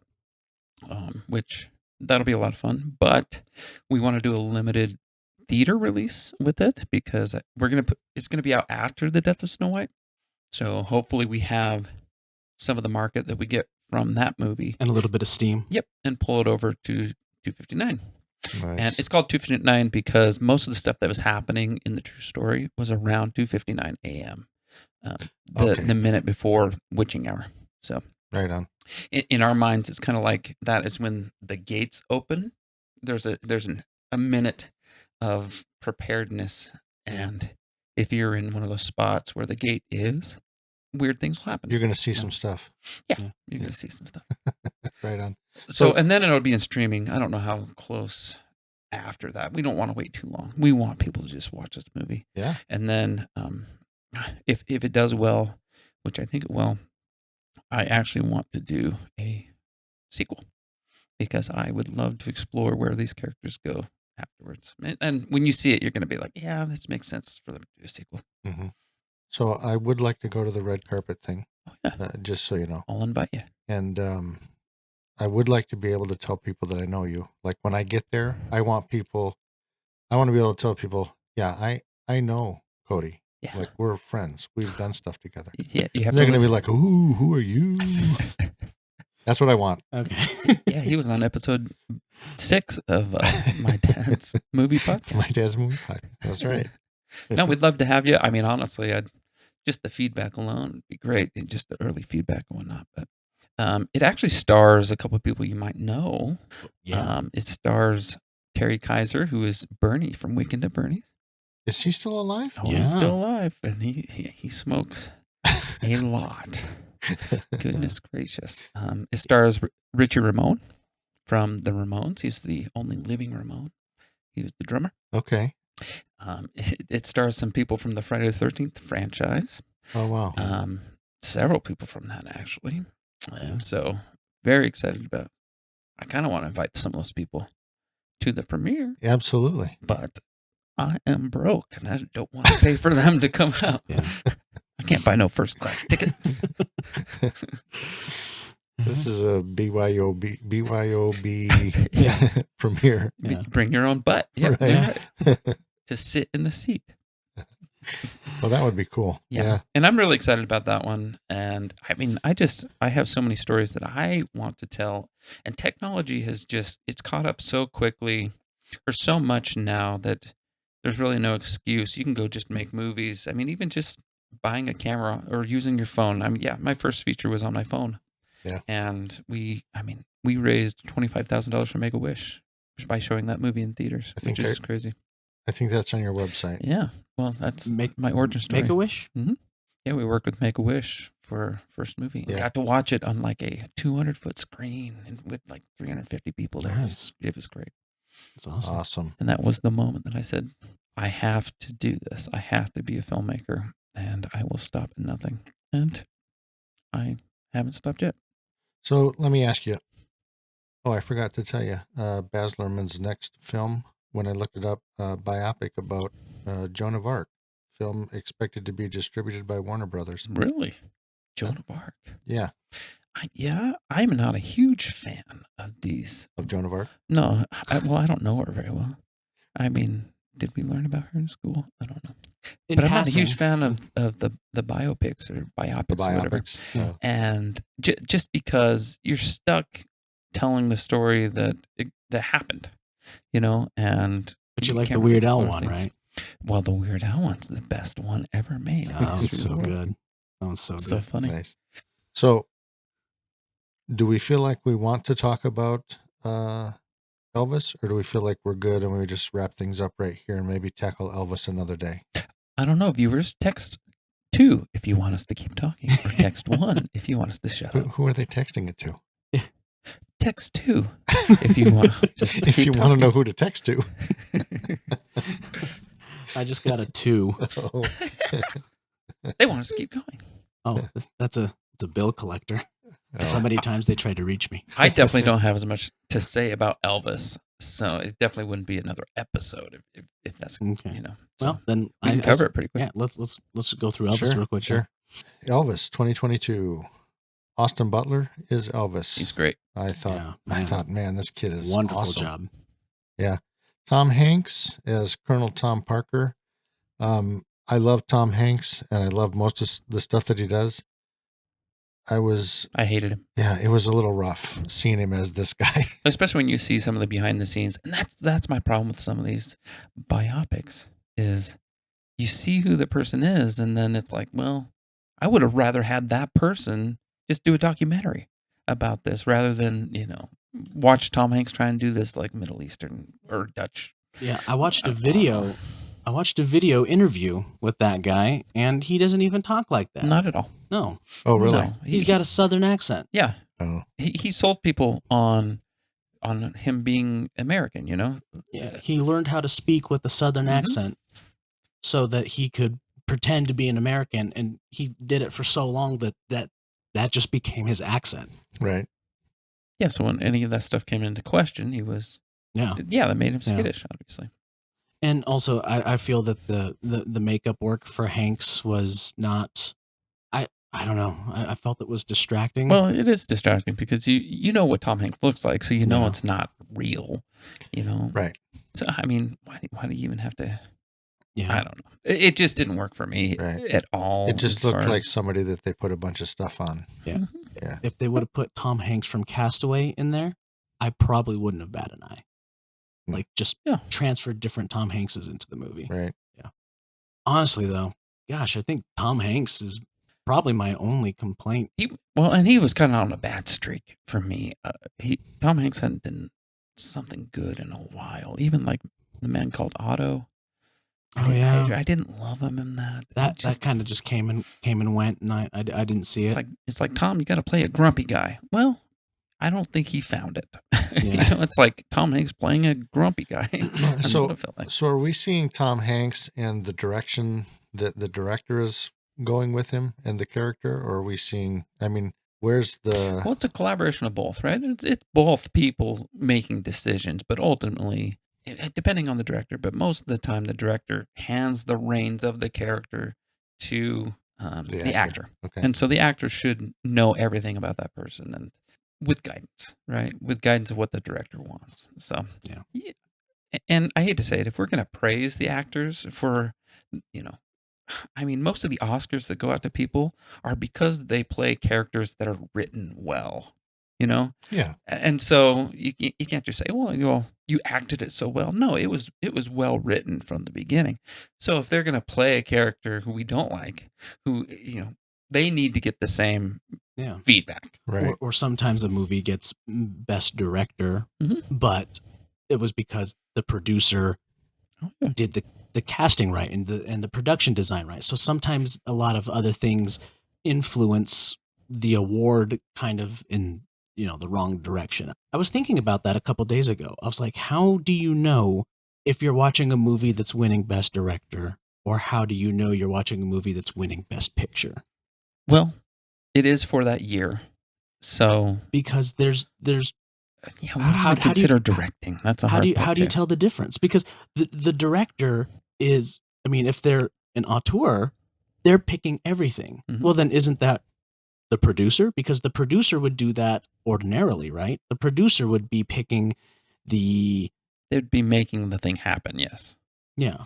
but they aren't making the creative choices like the director. Yeah. Unless you're in Marvel, and that's very Yeah. different, right? Yeah. The producers, are pretty much making those movies. Yeah. But for most of the Oscar movies, or for Elvis particularly, the director is making all those decisions. But even like to the shots, like the director does make the shots in collaborations with the cinematographer, but they work with the actors and yeah. So I fault Tom Hanks for Colonel whatever his name was. I don't remember his name. Parker. Yeah, Parker. Even though, ultimately it is Baz Luhrmann's responsibility and his film overall. So you actually, Tabor, you actually said the secret word of the program tonight, auteur. Oh, Yeah. So Baz Luhrmann is regarded by some as a contemporary example of an auteur. I had to look up what an auteur was. What I didn't do is put down what the meaning was. So what I read, I don't remember what I read. See, and when I brought that up, I figured I'd have to tell you what that was. Yeah. So personal influence and artistic control over a movie are so great that the filmmaker is regarded as the author of the movie. Does that make sense? Yeah. So when I say Kill Bill, you're like, that's Quentin Tarantino. Yeah. But when I say Rollerball, you're like, okay, that's Rollerball. Who directed that? Well, it wasn't Shane Black, was it? No, it wasn't Shane Black. But Shane Black is in the conversation a lot. John McTiernan. Oh yeah, John McTiernan. Did you guys just talk about We him? just did John we did McTiernan. John. We did. Yeah. But we didn't talk about Predator. What? Yeah. I just watched Predator. Yeah, I wanted to talk about it, but I figured we should talk about something other than. I figured that everybody would have talked about Predator, Right. so we did something else. We did Last Action Hero. We did Hunt for October. And, yeah, I Last love Action Last Hero. Action Hero. I love Last I Action. have Hero. such great memories of watching Yeah, that movie. that's a fun movie. But he has, not that I want to get off on John McTiernan right now, but he has several that would be interesting to talk about. Yeah. So he's somebody that could eventually But what jump Tabor back. says, he is not an auteur. He's Yeah. not an auteur. Yeah, there's like, so if someone says, "Oh, that's a Quentin Tarantino movie," because that's exactly what he does. He has control over every little single aspect of the film. Mhm. In doing my research and studying filmmaking and stuff like that, there's kind of a discussion or argument of whether that's a good thing or that should be allowed, or like if it hurts a movie, if it helps a movie. And that's kind of something I wanted to ask you is like, what's your opinion on all that? First of all, Are you an auteur? I was going to say, would you consider yourself an auteur, or do you hand off the reins and are you more of a collaborator? Well, in general, with my directing history, beggars cannot be choosers. So I'm not sitting there going, "Oh, this has to be red. This has to be blue. Oh, this has to go this way. This has to be this exact shot." I just take what I can get, but I try and align things that I can get the most that I can out of it. Right. I think in general, I mean, I could see myself becoming an auteur if I had the chance to make those decisions, but I am not. I'm very collaborative, and I want people to try and make it the best that it can be, and I trust other people to do lots of things. Do you think that auteur theory hurts filmmaking? No, I think it's important that these movies have like with Baz Luhrmann, right? That have a strong vision behind them, and yeah, they either are really really good or they crash and burn. And one of those movies recently, and I'll talk about this one a little bit because this is an auteur, I feel like. But Ari Aster made a movie called Beau is Afraid. Yeah. And he made the first half of the movie was the greatest movie ever made. And the second half of the movie was just the worst thing I have ever seen. Really? And just, if you guys haven't seen that yet, it's very weird because it takes it one way and then it just pulls the rug completely out from underneath the movie and almost like sabotages itself. Well, I've seen 2 of the 3 Ari Aster movies, so that's the last one I haven't seen yet. So what happened there? So halfway through, I think they just gave him too much creative control, and I think that's where he didn't have the oversight. They said, "Hey, we want to make an Ari Aster movie, so we'll just take what you can give us, and we'll throw $35 million at you to make it." Because I think it was A24 who did it, and they took a gamble, and you guys haven't seen it.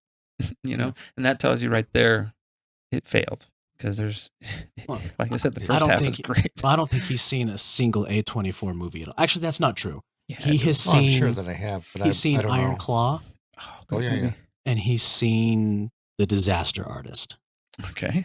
So I think those are the 2 that he's seen. You haven't seen Everything Everywhere All at Once? Oh yeah, I've seen it. okay. Yeah, great movie. Iron Claw was good. Yeah, I mean it wasn't the best, but it was pretty good. Yeah, right. Yeah. It was only 90 Hugh Jackmans.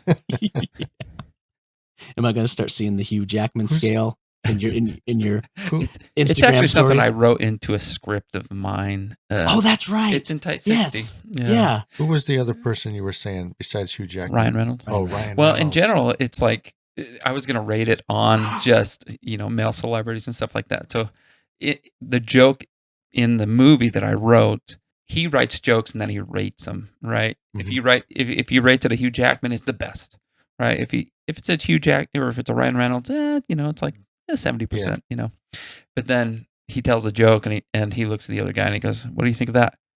That was a Channing Tatum. And so it's this vaguely kind of funny way of rating things, Right. and I thought that'd be funny here, but in the And it was. it worked. It Didn't worked. it? See, I tested my own comedy theories. There you go. I think movies have definitely gotten away from like directors having a vision and really seeing that vision through, and I definitely think it needs to come back. Well, I mean, I think you're right, with the exception of Megalopolis. a lot of the older directors are still getting that, and we're seeing a lot of their movies flop. It's kind of weird is that Marvel has kind of gone back to the studio system. Remember back in the 1920s? So the exact opposite of the auteur theory is the studio system, where you have a producer, you have a director, and the director just directs the movie. He has no control over anything else. He just tells the actors what to do. Very compartmentalized. He shows up, tells the actors what to do, and then he leaves, and then he goes on to the next job. So a director could do maybe 5 movies a year. That's right. Nowadays, a director maybe has time for 1 movie a year and maybe an animated movie if they're doing like what Tim Burton does. Yeah, well, or Zack Snyder with the Legends of Gahul. Yeah. But Marvel has kind of done that, where Marvel controls what goes on the screen, and they handpick their directors. We talked about Edgar Wright the other day. Edgar Wright was supposed to direct Ant-Man. Yeah. And they tried to tell him what to do, and he walked. He decided not to do it. I definitely think that's where the niche of indie film is going to make a difference. Because you sit there and say, well, there's no movie by committee here. Yeah. This is one person, and the cream's going to rise to the top, or the whatever the things are, and you'll be able to see those things, and hopefully you don't have to see the bad ones. Back to Elvis. Elvis. And the auteur, Baz Lurhmann. So that's the word of the day. I liked the music. Well, yeah, it's Elvis. So that's another thing is in the music. Baz Lurhmann does that anachronistic, music out of the time era thing, because there was that time, we're hearing Elvis music, but then there was that scene where he's like walking up to the club and they're playing, hip hop, which didn't exist at the time. So he's playing music out of the context of the time period, right? And there was lots of complaints about that. I didn't mind it. Don't hire Baz Lurhmann then. Yeah. I didn't mind it. because it emits a reaction. It emits a feeling. Yeah. And that's, that's what it would have, I don't know. You Yeah. feel like what it would have felt like then. Yeah. Right. So, but yeah, I thought when when Austin Butler was singing the Elvis stuff, he was great. Now, that was really him singing, right? I read that when it was young Elvis, it was him. When it was old Elvis, it was blended. Oh, okay. So that he couldn't get the believe old Elvis voice just right. So they Sure. blended them together. But young Elvis was him. Yeah, he's.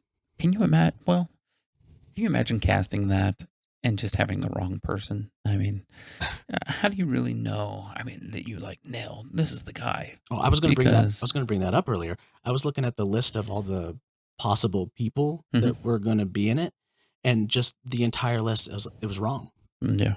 It's so weird. Like when you look at a list of people who could have played a role, have you ever looked at a list and gone, "Oh, that guy could have done it"? I feel like most times I'm like, "No, this is the only." And Yeah, most of the time. are we saying that because we've seen him do it? Or like what if we hadn't seen Elvis? What if Elvis hadn't come out yet and we had the list in front of us? Would we look at that list and go, "No, it has to be Austin Butler"? Or would we? We wouldn't even known who Yeah. Austin Butler is. Yeah, yeah. Oh, that one guy from Once Upon a Time in Hollywood. I loved him in that movie. That was great. Yeah. I don't even remember him in that movie. Oh, I'm the devil and I'm here to do the devil's business. Oh boy. I thought he was great. It's weird. He's not even the same character. I mean, like I forget that it's the same person playing. He did such a good job. I I think thought he's as a great Elvis- actor. And I think that gave him an opportunity to really, a lot of people don't get that opportunity, obviously, but to really spread your wings and go for it. He was in the new Dune, right? Oh, yeah. I haven't seen He's in the that yet. Bikers. Yeah. I love the Bikers. Performance earned immense critical acclaim, which earned him the role as this character in Dune Part 2. Yeah, I think he was nominated for Best Actor, but he didn't win. For Elvis. Elvis. Mhm. Yeah. Oh, okay. Was I that the remember who year? won. Was that the year Freddie Mercury won? I don't think so. I want to say it was Brendan Fraser. Oh, for The Whale. Yeah. Yes, it was. Yeah. You know, when you're talking about, is this the best actor for this show, it's hard for me to picture, like when I watch a show and I really like a character Mhm. and that particular actor, and then I read that they were looking at somebody else and I try to visualize, would that somebody else, would I still like the show if they were there? And it's hard for me to picture. It's like, no, absolutely not. It's very weird to picture. Yeah, I wouldn't like that person as this character. It had to be this guy. But then, Austin Butler, he does Elvis. And I'm wondering, after you do a role like that and of this really big, iconic person, Elvis, who doesn't know Elvis, and you kind of nail it. I think he did a fantastic job of portraying Elvis. But then, you hear about people kind of getting stuck in or pigeonholed into this is all they do now. That's the end true. of what they do. Mhm. Well, I'd say that character in Dune is the opposite of. Mhm. Oh, yeah, A yeah. pigeonhole, Yeah, Oh, yeah. and in the Bikers. Yeah. Yeah, he's done a lot of stuff recently. The actor that I just found out that kind of blew my mind to it, who was offered the role in another movie, was in Independence Day. Ethan Hawke was offered the role of Will Smith's character.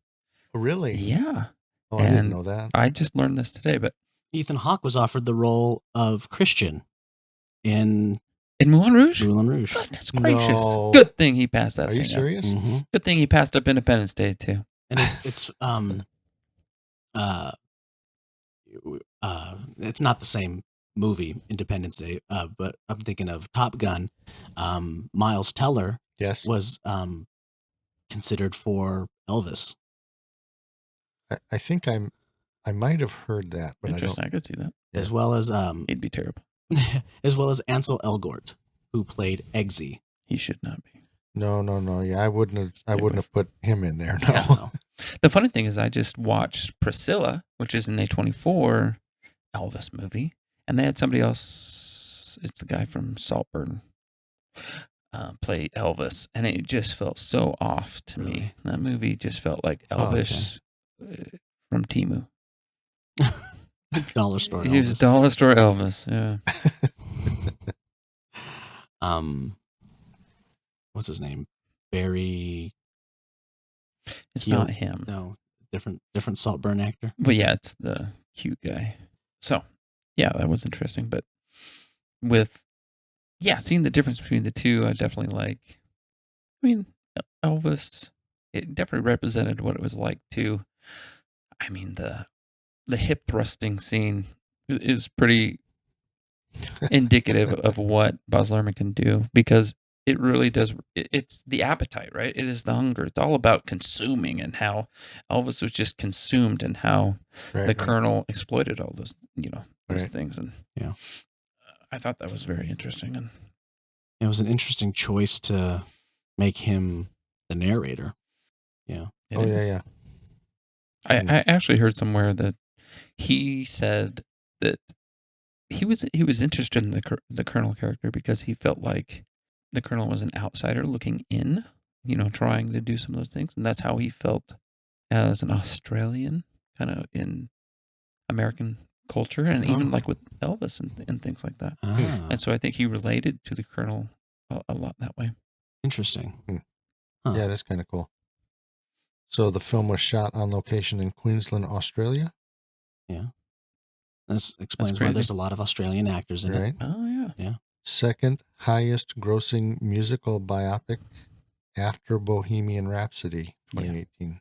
Well, Bohemian Rhapsody was pre-COVID. Yeah, it was all right. I didn't like it at all. I haven't seen it. Rami Malek was incredible. I think it's great. But the movie was... I mean, when there's so much footage about someone, I mean, aren't you really just imitating and not acting, Yeah. So I feel like it's a two-sided sword with that. Yeah, I think they can do great, but at the same time, they have so much reference. They aren't creating a character. Yeah. They're just trying to mimic someone. And Right. that's kind of what happened with Austin Butler, too. Yeah, I think he did a good job about it. But if I sat with Elvis footage around me for a year, do I think that I could maybe do that? I don't know. I think maybe I could. And then I had powerhouses like the director and the cinematographer all trying to get me to that point. Right. I don't know. Yeah. Hmm. I think Hollywood has kind of found their little money-making cheat code for now. Marvel movies and biopics. That's what people are going to go see right now. And as soon as that stops making money, then they got to scramble to find something else. Well. Which usually what happens is that leads to the next indie revolution. Which is happening right now. Yeah. It's called horror films. It's called indie horror films, which is unbelievable. Yeah. And so That's then... right up your alley. Yeah. Get on it. Get stuff made. Get your catalog of films going. I got ideas. I got ideas. Well, ideas don't make money. Let's go, buddy. Yeah. I got a story for you. It's about a judge who let's turn it into a horror. Yeah. I mean, you can turn anything to a horror. That's true. Yeah. So Elvis, I really actually don't have I liked the movie. I saw it before I saw Moulin Rouge, and liked Austin Butler. Loved the music. I liked getting to see, and I don't know how much is just made up stuff, but that they have Little Richard in there and the relationship those two have, and just all these little things that are going on. It's called everyday life, right? But it's the story about Elvis at the same time. But you're also seeing the mom and the dad and the struggles, and when he starts to get money and fame, and that's what he wants. But then when he gets it, you see all the problems that now he has to deal with. Yeah. Now that he has it, right? Yeah. So, overall, I liked the movie a lot. I struggled with Tom Hanks, but I made it through it. And So. for me, who I didn't live through Elvis. I didn't grow up with Elvis. It was like a nice little fast track. It took all the years of everyone who grew up with Elvis and Yeah. experienced that. It took all those years and they rushed it real quick for me. And so I kind of had that, oh, check out this awesome guy. And then I lost him and I felt sad. Right. And so I got, I didn't get to experience it on a grand scale like the people who actually did lose Elvis. Right. But, The other thing I liked about it is I really liked that they had a young Elvis at the beginning and showed a little bit of, as a young boy and some of the influence there. Mhm. And that was played by Chaden J. he looked familiar. I don't remember why, but I think my biggest complaint about the movie Elvis actually is they skipped over the part where Forrest Gump taught him how to shake. yeah, movie shift. You were talking about the Yeah. hip thrusting and stuff. You're right. Yeah. But they didn't really They touch missed. on. And wait a second, Forrest Gump is the Colonel. What world are we living in? yeah. Hey, this movie has a Kody with a K, Well, but is it a boy or a girl? it's a boy, but it's with an I. Whoa. Kodi. I thought, I complained about the makeup for Tom Hanks, but I think the makeup for Austin Butler as old bad Elvis, Mhm. I thought that looked Yeah. pretty convincing. Oh, it was sad. Maybe they used AI No, to blend them. I don't know what Okay. they used, but it was watching. It was weird because half of me felt like I was watching Elvis about to die, but the other half of me felt like it was like I was watching Austin Butler about to die. Oh, yeah. It was really sad. It made me feel really sad. So, out of all the outfits he wore in the film, Austin Butler kept the black leather comeback outfit. He said that's a big one for me, monumental time. So he took that. In total, portraying Elvis, Austin Butler wore 90 costumes throughout the film. Good grief. That's quite a few. Well, how many Hugh Jackmans do we give Elvis? I'd probably give it 7 Austin Butlers. 7 Austin Butlers? Wait. 7 out of 100? No, And okay. now we're switching. That would be people? 70 Hugh Jackmans. Oh, so now we need an Austin Butler to Hugh Jackman conversion chart. I know. Yeah, Hold sorry on. about that. I know. I'm not even sure what I'm supposed to say now. Now we're doing Austin Butlers out of 10. Out of 10. Okay. Man, you just really completely just changed the whole thing. Yeah, Well, I'd say 6 Austin Butlers. okay. I'm gonna say 6 Austin Butlers, and I'm gonna throw in 1 Ewan McGregor just as a kind of a I like icing that. on A the tipping cake. point. Yeah. Yeah, I like it. I mean, if we're just gonna make up whatever we want for grading, then I'm throwing Ewan McGregor in there. For the long way around. That's right. I love that show.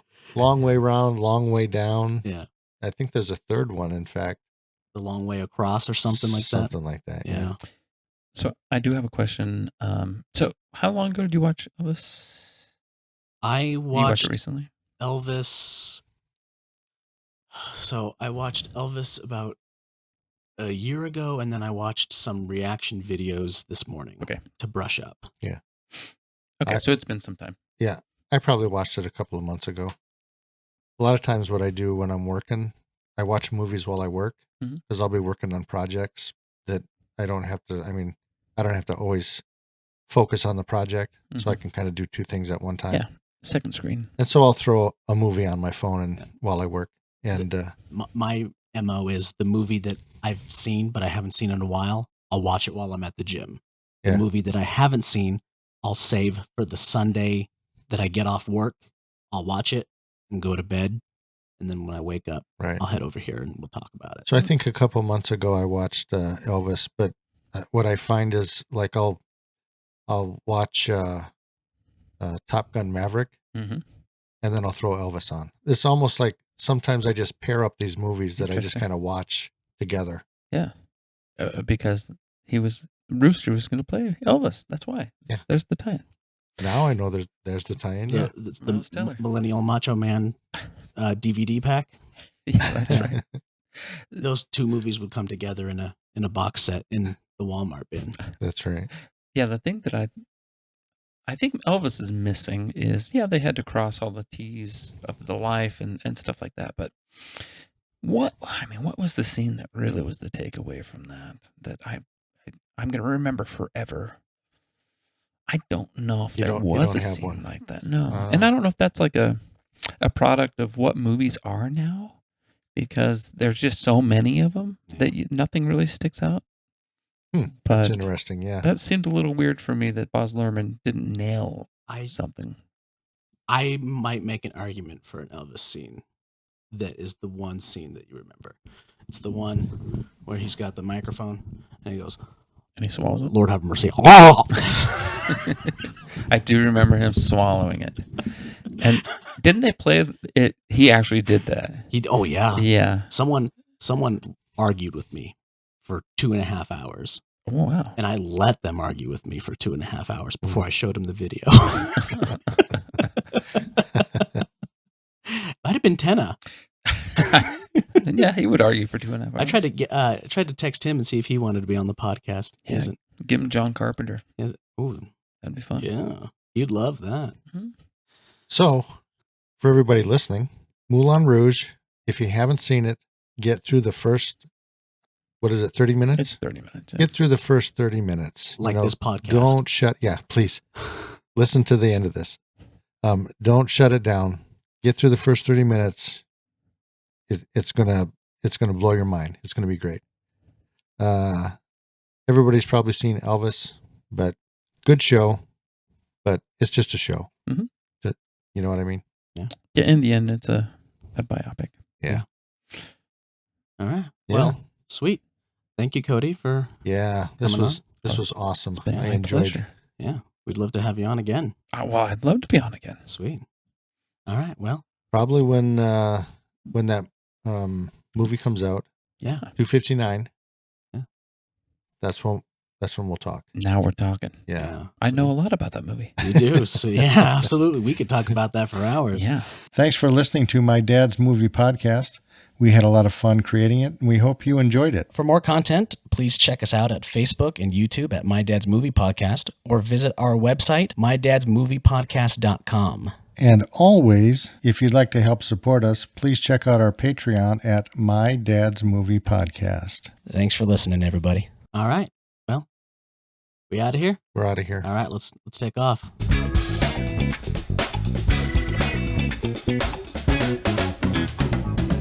Funky. And we're gone.